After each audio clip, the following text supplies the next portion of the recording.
So, shock horror. Focus groups prefer normal stuff as opposed to placating to activists. I know, what a shock.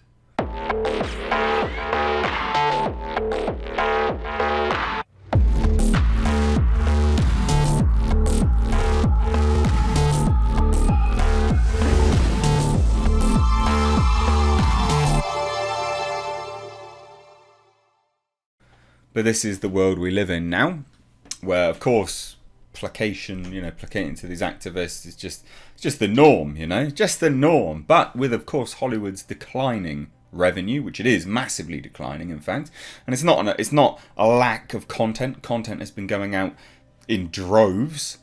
What it is the type of content that's being made, and it's garbage, it's crap, and the box office reflects that.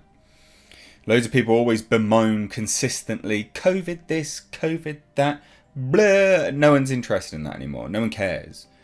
Okay, and yes, there'll be a few people in the comments going, well, I do. Or, there'll be the odd person that just goes, well, I know someone that died from it. Okay, sure. Okay, what do you want me to do about it? The vast majority of people don't care about COVID. All right? It is what it is. So when we're talking about box office and when we're talking about the future of Hollywood and films in general, this isn't the direction they can physically continue in. Financially, it's pushing them massively into a hole. Hugely into a hole.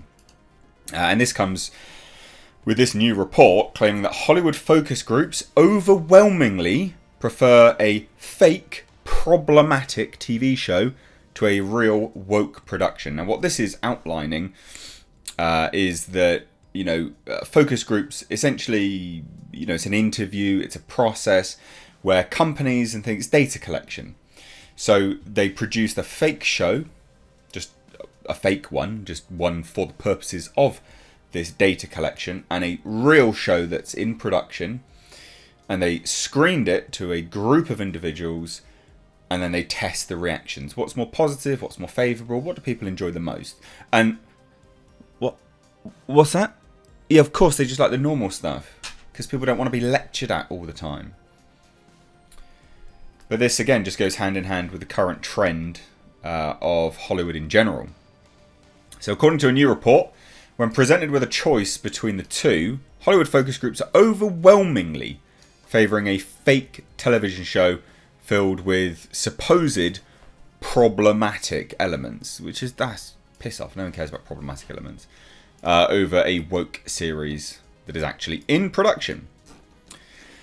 So a typical industry practice, focus groups, just for those that aren't aware, there's sort of a group interview conducted by various studios to gauge the interest of various demographics in a product or a type of product or a direction, such as a film, television shows, video games, but again, like I said, also a type of product, aka this type, as allegedly detailed to independent Disney reporter WDW Pro by one of their verified insiders. Over the past 2 years, one unnamed studio has been organising a number of such interviews in order to gauge interest in one of their new, already greenlit police action series.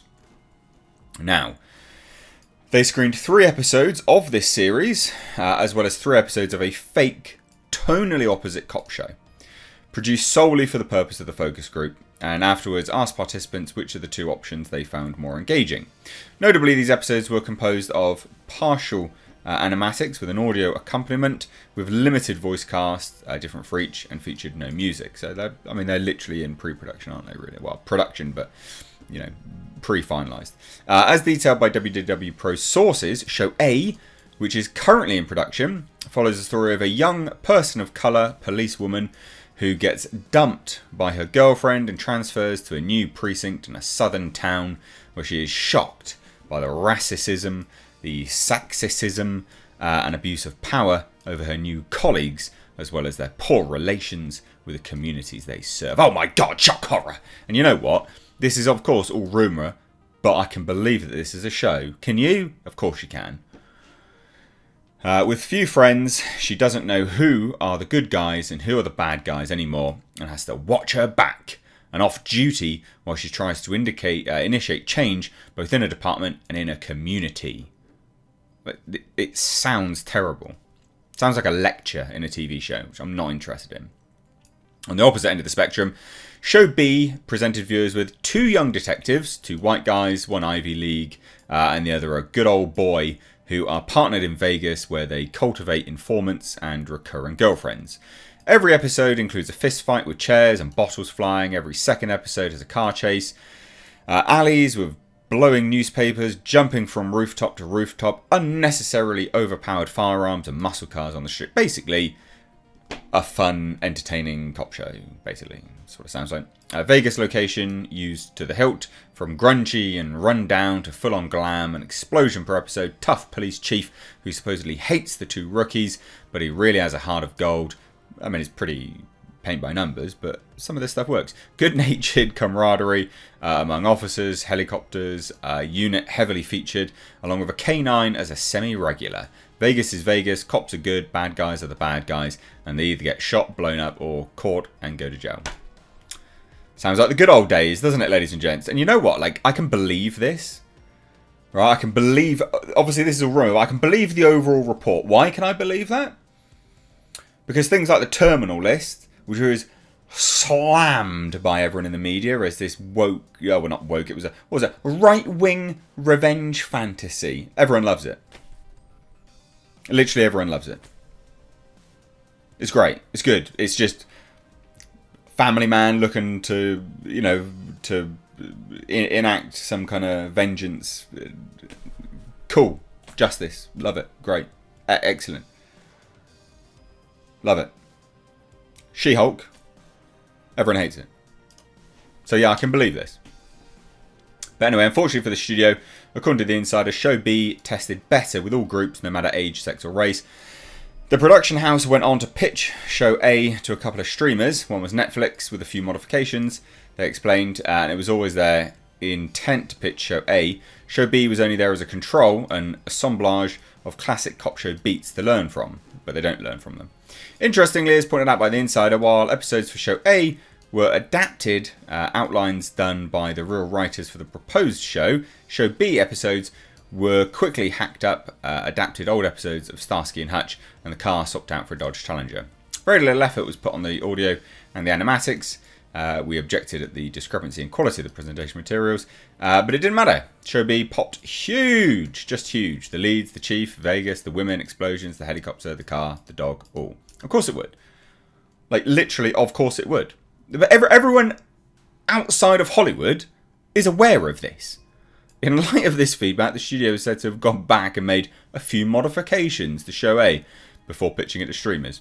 However, as per the insider, streamers still apparently passed on Show A, though they note that the project is not dead, but is instead being reworked with a supposed military setting and is still being shopped around. Garbage. So anyway, the source concluded, man, somebody is going to get real rich putting a 1970s, 1980s style cop show on the air one of these days. Just buy up the rights to some old Starsky and Hutch episodes and give them a very slight polish and you'd be golden. Yeah, the old stuff works.